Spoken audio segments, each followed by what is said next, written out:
What the f?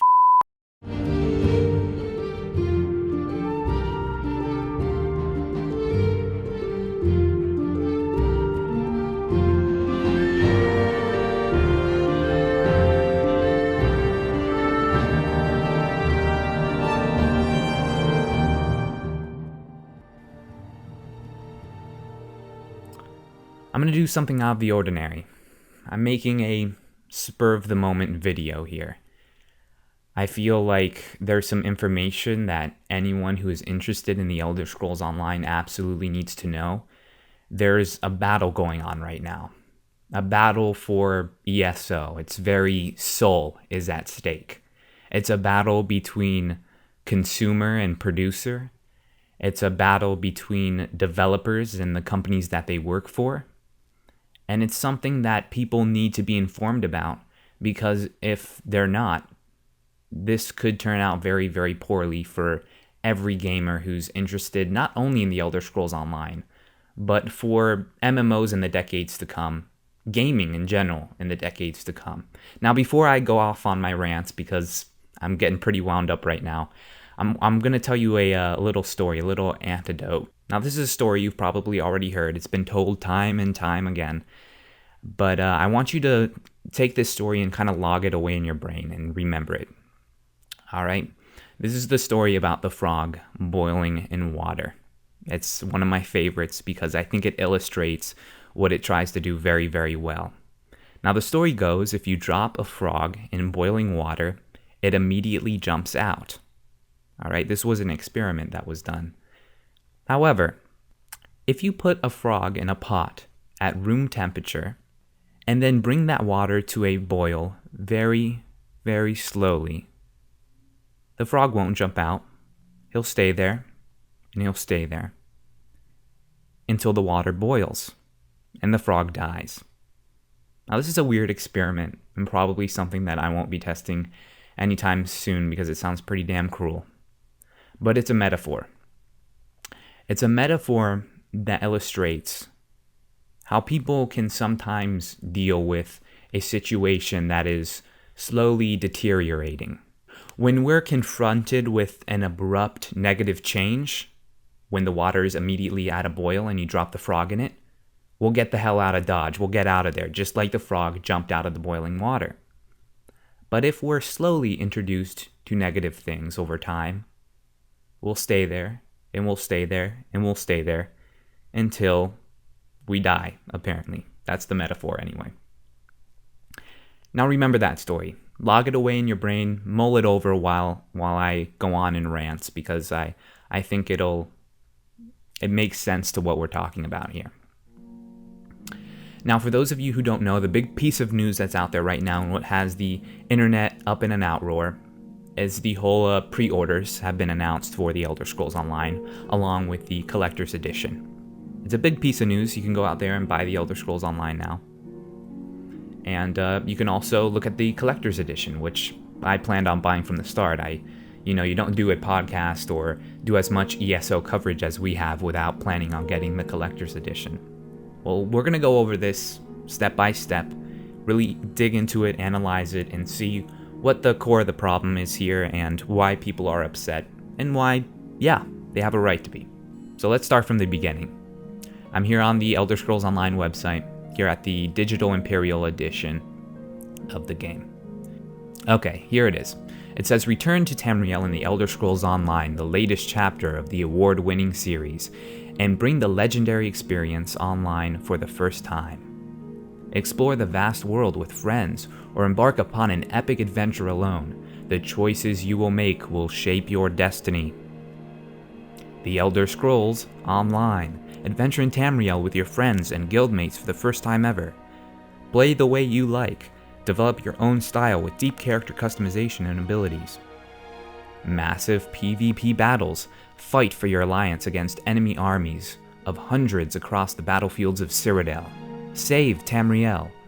Unravel the schemes of Molag Bal and protect the world from the dark forces of Oblivion. Order the digital Imperial edition today and be the first to play with 5 days of early game access and receive an exclusive collection of digital content. Alright, let me just highlight that word there. exclusive. Exclusive collection of digital content. Alright? Now before we go over the collector's edition, which is this bit right here, let's go ahead and just go over the digital pre-order bonuses, which everyone are going to get. If you pre-order the game, whether it be at retail or digitally, you're going to get these bonuses in one form or another. Alright, so the first of these bonuses are 5 days of early access. 5 days if you pre-order digitally, and 3 days if you pre-order at the retail. Now this early access thing has been done with MMOs before. It happened with Guild Wars 2. It's a system that works very well because the people who are really looking forward to the game are going to pre-order, and they're going to get in the game sooner and be able to start leveling their characters. Nice little bonus. No one has ever argued this one, and this is definitely not what's causing any sort of uproar. Very appreciated bonus, and something I was glad to see here. Alright, now we start encountering some problems with the next bonus. Next bonus, play any race in any alliance if you pre-order the game. Now, why is this a problem? Well, this is a problem because really it compromises the original vision that the developers were looking at. Now, this was something that was a big debate a while back ago. There are some people who are out there who want straight from the get-go, you can say you can play a Dark Elf in the Aldmeri Dominion, or you can play a Nord and play in the Daggerfall Covenant. That was always a debate, and people have always wanted to do that, just in the name of freedom and choice in your game, which I definitely agree with, in a single-player setting. But this is the Elder Scrolls Online. This is something that they're really trying to focus around these three factions who are vying for control in Cyrodiil.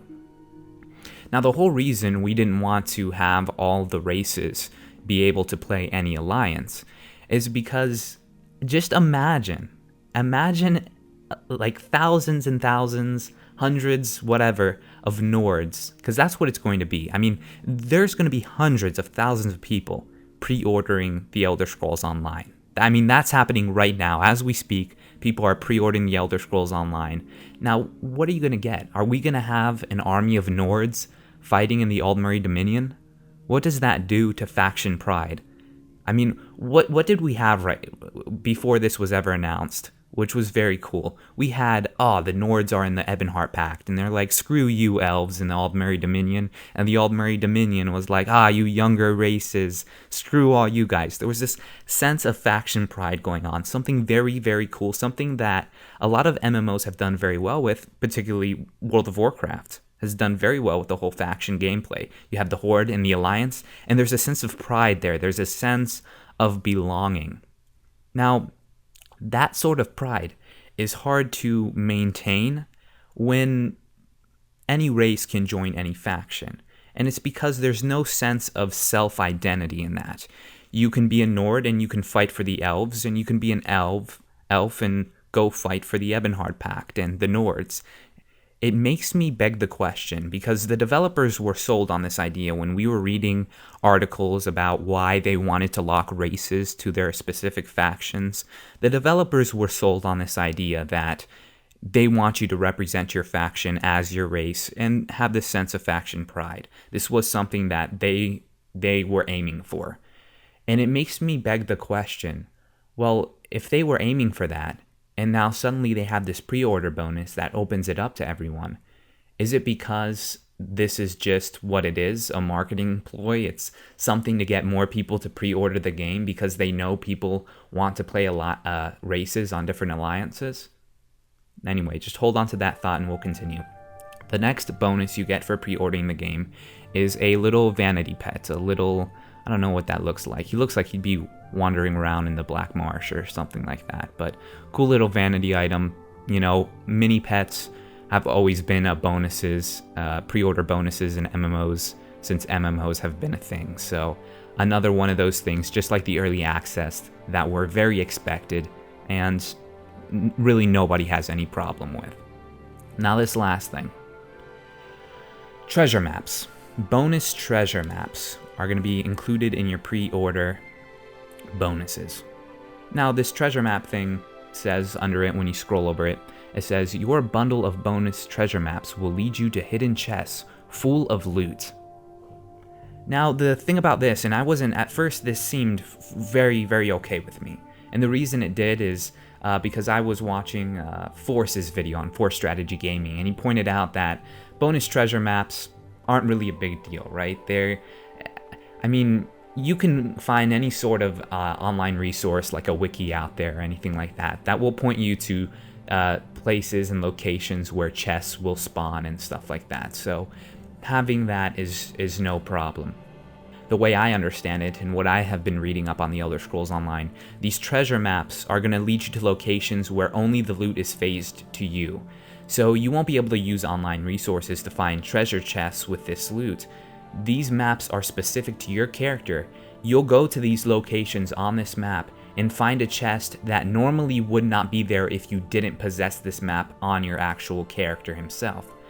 So what does this bonus treasure map actually introduce to those who pre-order the game? Well, let's read it again. Your bundle of bonus treasure maps will lead you to hidden chests full of loot. Well, that makes sense now. They're hidden chests, chests that only you can access, and loot that only you can obtain. Now, why does that become a problem? Well, that becomes a problem because those who pre-order the game are going to have this inherent advantage where, oh, there's a bunch of loot just waiting for them when they log into that game for the first time. It introduces the idea of, which we hate to use this term, but it's there, a pay to win. Those are just the pre-order bonuses. If you get the game right now, pre-order a box or digital copy, what have you. Now, that's not even where the real problems lie. I think, at least at its core, and why everyone's getting really, really upset, lies with the collector's edition. Now, the collector's edition is right here, and here's what it says. First starts off by saying exclusive collection of digital content includes. All right. Now, I want to direct everyone to this word, exclusive collection of digital content. All right, this phrase here, and particularly the word exclusive. As I go on and read these, there's some people out there that think that these bonuses that are coming in this collector's edition are also obtainable within the game itself, within the Elder Scrolls Online. Even if you don't get the collector's edition, you could still get these items in the game, but you have to pay for them or you have to unlock them through quests and stuff like that. Now, that's definitely possible. That's definitely a possibility in the game. I'm not sure. I think right now that's definitely speculation just because none of it has really been confirmed. For right now, I'm just going off the facts that we have. And what we have right now is this word exclusive, which, what does exclusive mean? The very definition of exclusive means it's locked off to everyone else. Only you can obtain this because, and it says right here, it's exclusive collection of digital content. And here's what it includes. Let's start first with the Imperial White Horse. Summon this Imperial mount and journey through Tamriel with increased speed. Now, I don't see any problem with this. This goes back to that whole vanity pet thing. It's purely cosmetic, not that big of a deal. All right, another bonus, Rings of Mara. Complete the Ritual of Mara with a friend and receive an experience bonus when you play together. All right, this one I think is really the first big problem that we encounter. Wearing this Rings of Mara, you're going to get an experience bonus when you level. We assume that this is for those people who want to play with a friend, right? So say day one you want to get in there, you know somebody else is going to be playing the game with you. My brother Kyle's going to be playing the game with me. This would be perfect for us. We'd put on the Rings of Mara together, which sounds pretty, pretty gay. But we'll put on the Rings of Mara together and we'll go explore Tamriel and we'll get an experience bonus just for, ordering the collector's edition. Now, what is an XP bonus? What does it allow you to do? Well, an XP bonus allows you to reach the end game quicker, right? If you're leveling faster, you're going to reach that end game before anyone else does. And as a result, you're going to have a head start on collecting any gear and stuff like that. So the Rings of Mara, by its very definition, I think, is a pay-to-win item. Now, there's people that would disagree with me on this. There are people out there who would say, and I think Kyle is one of them, where experience bonuses aren't a pay-to-win thing because it's just experience bonuses. But I beg to differ on that just because that very reason alone. If you're reaching level 50 faster than everyone else, then that is in itself a head start, and you're getting a leg up on everyone. That, for me personally, is the very definition of a pay to win. And this is something, at least for what we know right now, being this what it is, something that is an exclusive, that these Rings of Mara will be obtainable for those people buying the collector's edition alone. Now let's move on to the last bonus, and I think the thing that really has the internet going absolutely nuts about, and that's the play as an Imperial bonus. It says play as an Imperial and play in any alliance. Gain unique bonuses, crafting styles, gear, and more. What the f***? This is an entire bonus, an entire race dedicated to those who are willing to pay $20 more for their game. Now, this is wrong on so many levels, and I can go on all day about this, but let me first start with the fact that what are the Elder Scrolls games at their core? What has built this franchise from the beginning? Well, it's this idea to play who you want to play, be who you want to be, right? This is something that Todd Howard, the creators over there at Bethesda Game Studios who have made titles like Morrowind, Oblivion, and Skyrim, this is something that they've always preached, and a lot of developers today love to preach. It's play the way you like to play, be who you want to be.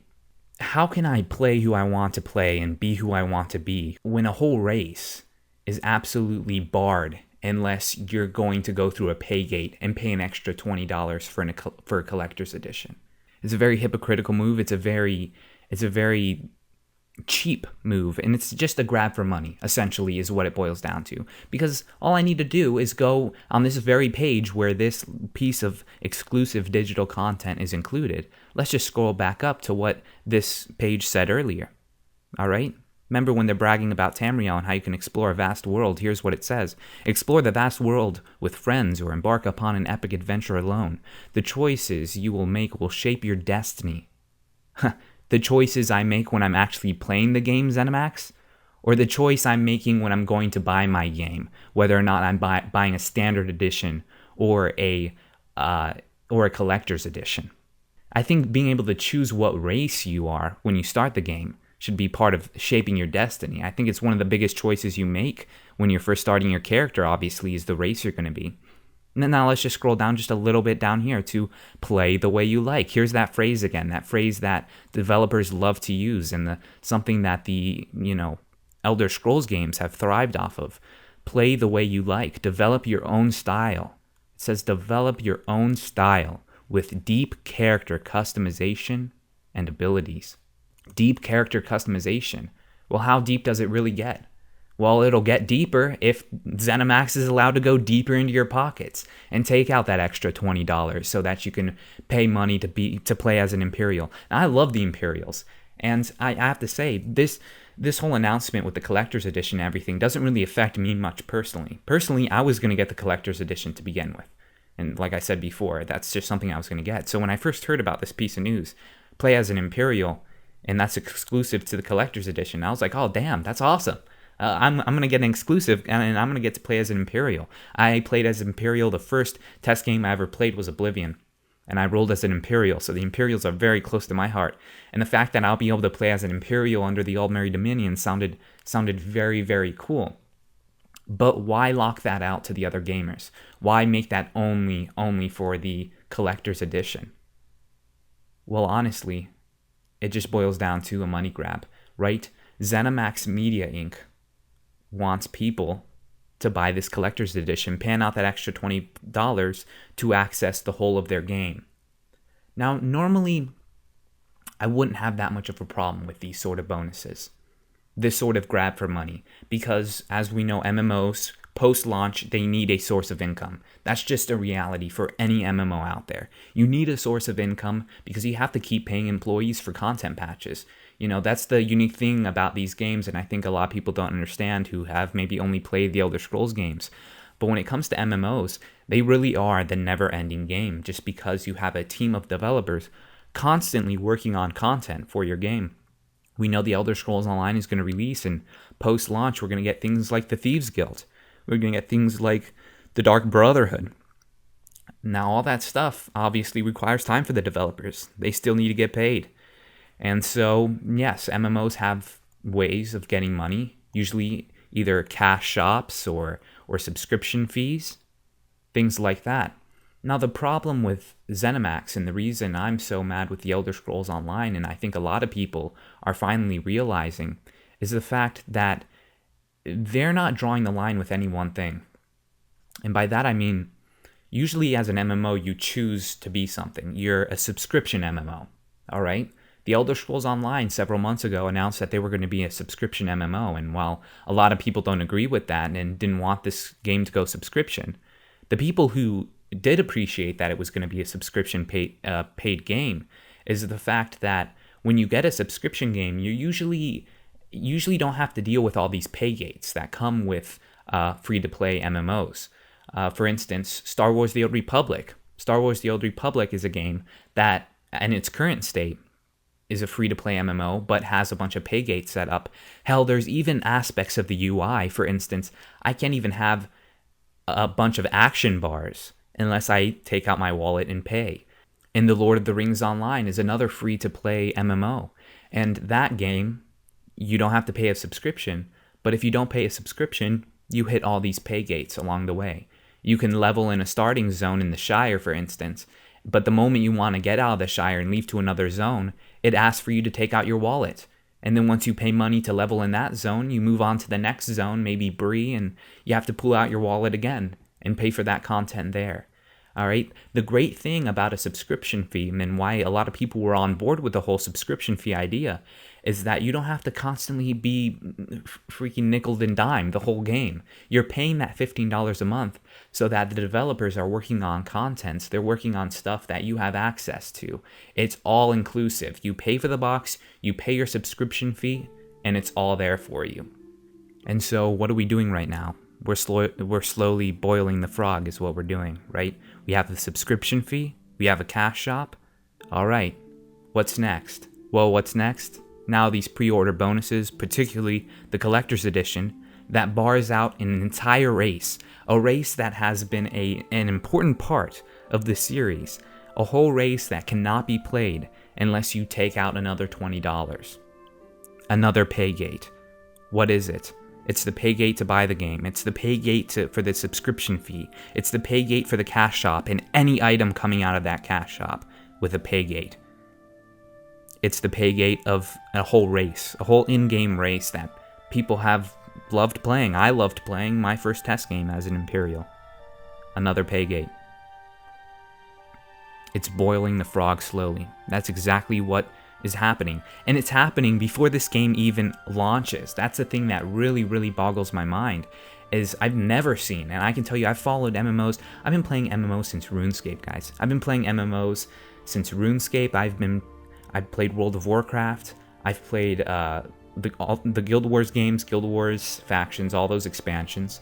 I've played Star Wars Galaxy, Star Wars The Old Republic, Age of Conan, Lord of the Rings Online, and all throughout this time, I've been seeing this slowly creeping in, this idea that you can pay for the box, you can pay a subscription fee, but even after that, you still have to pay for all these little items throughout the game, and it becomes this stupid sort of like, that's what I expect from my portable games on my iPhone, are all these little freaking pay gates. Not a game I'm paying hundreds of dollars a year just to even play the game when it comes to the boxes and all these subscription fees. And on top of that, they want me to pay for all these little items if I want access to them? No, if you pay a subscription fee, you should have access to the whole game. Now, World of Warcraft was like that when it first launched. World of Warcraft, you paid for the box, you paid for a subscription fee, and then that's it. That subscription fee ensured you that anything the developers were working on, you were going to have access to. You're a loyal fan, you're paying that $15 a month. That's more than a Netflix subscription. That's more than a Hulu subscription. I mean, $15 a month isn't cheap for one game. One game. Now, World of Warcraft went on to boil the frog slowly themselves. What did they do? Well, they introduced a mount. We call him the Sparkle Horse. Everybody laughed when this thing was launched because the only way to get it was to pay for it. You had to pull out your wallet, go to their website, and pay for this mount, and it would arrive in your mailbox. You didn't have to work for it, didn't have to earn it, nothing like that. It would appear there because you had money. That was it. You paid money for this horse, and it was just one item. And that's how they introduced it, with just one item. And then what did they do after that? Well, suddenly they introduced services like the race change. You could change your race. They introduced all sorts of other mounts and vanity items, mini pets, all these things that they added to the game where you had to pay for them essentially. On top of your subscription fee, if you wanted access to these things that these developers were working on, even if they be vanity items, just the fact that they worked on that stuff with your subscription money and then are coming back and charging you, that's the very definition of double dipping for content. And honestly, it makes me sick because what it does is it just is another way for these companies to dig deeper into your pockets. And that's really what it boils down to, and I think that's what everyone has to understand here. I'm mad at this. I'm mad at the Imperial race being exclusive to only those who are paying another $20. I'm mad that there's a cash shop in the game. I'm mad that my subscription fee doesn't already cover this stuff. But who are we really mad at? Who are making these decisions that affects the way we play our games and the way we digest our content? It's not the developers. All right, I can assure you that. The developers aren't the ones who decide that the Imperial race be exclusive to a collector's edition. I'm sure if ZeniMax Online Studios had their way, the Imperial race would have been this awesome thing that everyone had access to. Could you imagine if they just, instead of making this announcement about this whole collector's edition Imperial race being exclusive, what if they had made the announcement that there's an Imperial race in the game, everyone has access to this Imperial race, and this Imperial race can be any faction you want them to be in, which makes sense, by the way. From a lore perspective, this Imperial race does make sense. What are the Imperials right now? Well, they're people without a nation, really, just because, yes, they're fighting in Cyrodiil. The Imperials have the White Gold Tower, and the whole lore aspect behind it is that the Tharn family has made a pact with Molag Bal, and so the Imperials are fighting alongside Molag Bal and his army and stuff. Now, it would make sense as an Imperial to look around in Cyrodiil and be like, yeah, I don't like what my leaders have turned this place into. We're fighting alongside Daedric princes. What the hell? And then you would leave to another faction. Now, from a lore perspective, that makes a massive amount of sense. And it would have been so cool if ZeniMax Online Studios would have announced, listen guys, there's this Imperial race out there, so if you still want to play as a human and you want to play with other friends and other alliances like the Aldmeri Dominion, well, now you can do that. You can play as that Imperial and play in the Aldmeri Dominion and still be a human fighting for the Aldmeri Dominion, and it would make sense. It would make sense from a lore perspective, it would make sense, and it would be an awesome feature to have. Now, I really think that's probably how this idea started, this Imperial race being able to play any alliance. This is probably something that we were going to get in the game. But what happened? What happened is that the suits at ZeniMax thought it would be a better idea to make the Imperial race an exclusive only to the collector's edition. That way, if you really want to unlock any race and really truly play the way you want to play and to shape your own destiny, you have to buy that collector's edition for an extra $20. Because every decision that has really pissed me off over the course of this game, whether it be a subscription fee alongside a cash shop, alongside this exclusive race, all these decisions are decisions that aren't made by the developer. These aren't, the guys at ZeniMax Online Studios are trying to make the best game they can. They're trying to make a kick-ass game. That's their only goal. And through the channel here, I've had the opportunity to talk with these guys. They're good guys, and they're really passionate about what they're creating, but they're being undermined by the company they work for. It's as simple as that. It's bad business practice. Why? Well, not only because, sure, the consumers are getting upset, and guys like me are going out there, standing on our soapboxes and preaching about it, but at the end of the day, I think it's going to really screw over your MMO. And this is what leads back to my whole, how I started this video, which is, yes, we're in a battle for ESO, its very soul, and what it's going to be as an MMO when it launches. And why do I think we're in a battle for that? Well, because all we need to do is look back at past MMO launches. Star Wars: The Old Republic. Star Wars: The Old Republic was a game that I think had even more hype behind it than The Elder Scrolls Online. It was a game a lot of people were driving for. It was a game that was a BioWare MMO. It had this story and these characters and dialogue, fully voice-acted MMO that was going to stress its story, which was a big problem for a lot of MMOs and still is a big problem for a lot of MMOs. And everyone was super excited for Star Wars: The Old Republic. But what happened to it? Well, the suits at EA rushed it out the door too quickly, and it was a game that was launched before it was ready. It was a game that launched without an auction house or any sort of economic system. Can you believe that? An MMO that actually launched without any way to actually, sell your items like that. That's incredible. But it happened because the suits rushed it out quickly. What we're seeing with The Elder Scrolls Online is a company undermining their developers. It happens again and again with MMOs. And why does it happen? Well, you can't entirely blame the companies. Absolutely not. Because what are they trying to do? They're trying to recoup the money that they spent on the MMO. MMOs are incredibly expensive projects. They cost more than any single player game out there. You put it against an MMO budget like The Elder Scrolls Online being a AAA MMO. You put that up against The Elder Scrolls Online, it's not even going to compare. An incredible amount of money goes into these games. It's inconceivable. The Star Wars: The Old Republic budget of $2 million is what I read. $2 million for a video game. That's incredible. Now, what is ZeniMax Media Inc., the company that runs ZeniMax Online Studios? What are they thinking? They're thinking, we got to recoup our investment, right? We got to get that money. We got to grab it as quickly as we can. So what are they doing? Well, they're making these for them, it's these incredible incentives to buy the collector's edition. It's these incredible incentives to pre-order the game. They have the subscription fee on top of the cash shop. All of this is an early money grab. They want to recoup their investment before the game even launches. They want to have all that money back. A business trying to, see return on its investment, that's nothing new. But what does it do at its core, and what is it doing right now? I think what it's doing is absolutely distorting the developer's original idea or the developer's original vision for the game. So just to summarize, the core of the problem is this. There are a team of developers, over 100 of them, that have been working on The Elder Scrolls Online for 5 years. What have they made? They've made a complete product.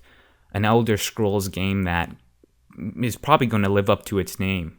An Elder Scrolls game that includes all the races like Oblivion and Skyrim did before it, including the Imperial race. All this stuff ready to play. And then who's stepping in and essentially screwing it up? It's the marketing branch. They're being screwed over by their marketing and putting up pay gates. Oh, guys, you want this content? Well, here's the carrot on the stick. They're absolutely bastardizing what the Elder Scrolls Online could be, which is a whole finished Elder Scrolls game that you get straight from the get-go. It's paygate after paygate after paygate, and they're slowly boiling us in all of this. It's terrible. And if you're out there right now and you're shrugging this off, it's not that big of a deal, well, this is where it all starts. It can only get worse. And so even if this collector's edition stuff doesn't affect you personally, like it did me, like I was going to get the collector's edition either way, remember the frog boiling in water and how this is just, it's slowly happening. They won't stop it. There won't be an end to this until enough people get up in arms about it and say, listen, this needs to stop. There comes a point when you put your game out there, we pay for it and we get what we pay for. And that's it. Enough of this, oh, well, let's make an exclusive race. I mean, what's next? Because it doesn't have to stop. You know that any marketing team that can get away with this stuff will try to do something else. It's a damn shame. What needs to happen is that the consumer and the developers need to take their game back. The Elder Scrolls Online is something that shouldn't be screwed with so much. It's incredibly disheartening, and it's turning a ton of people off to the game.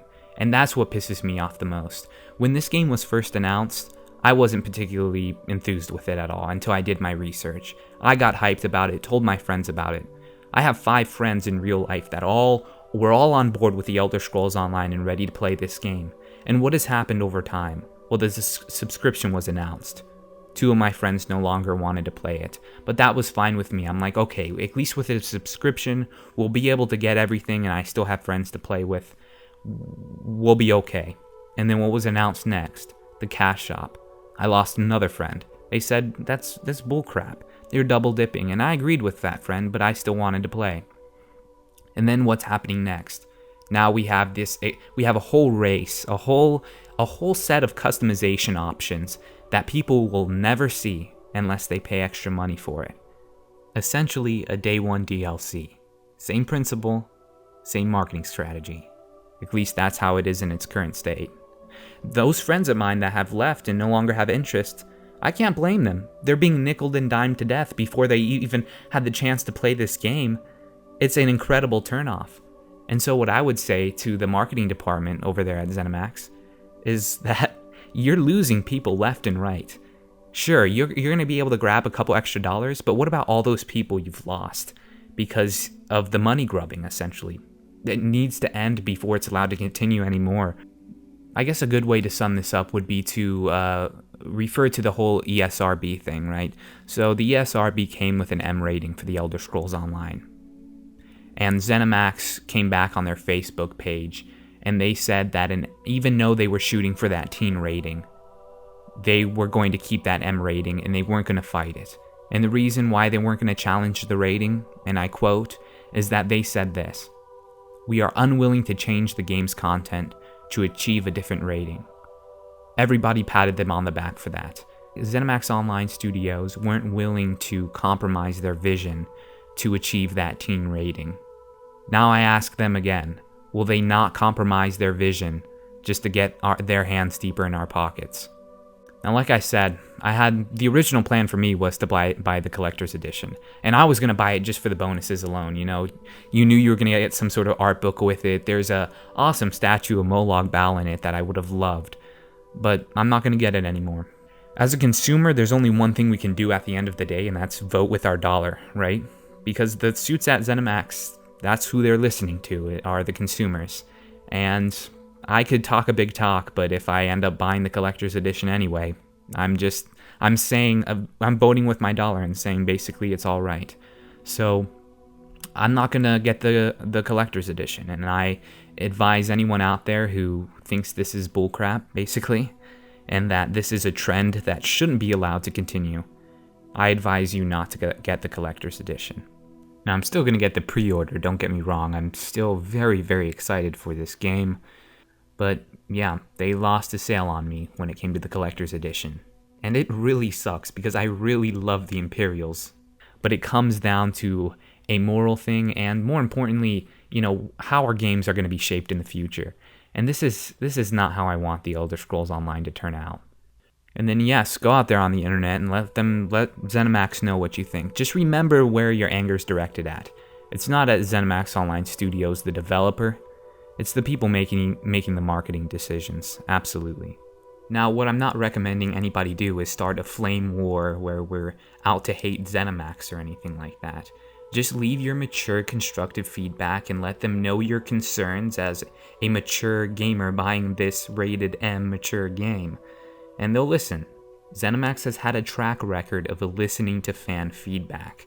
For those of you out there who have been following this channel for a while now, you'll remember a time when there was no true test first person in the Elder Scrolls Online, and we all left our feedback about that, and then real change was enacted. So don't feel like you're not being heard. We've talked to the developers personally, and those guys are out there all the time reading comments on Facebook, Twitter, and all that stuff. Anyway, ladies and gentlemen, thank you for sticking around for my rant. If you have friends that are playing the Elder Scrolls Online and are thinking about pre-ordering and getting collector's editions and stuff like that, feel free to share this video with them. Force also made an awesome video combating all the points and why the collector's edition and all these bonuses are pretty much money grubbing moves. So I'd encourage you guys to all go check that out as well. Anyway, I have been Josh. Thank you so much for tuning in. We'll catch you later.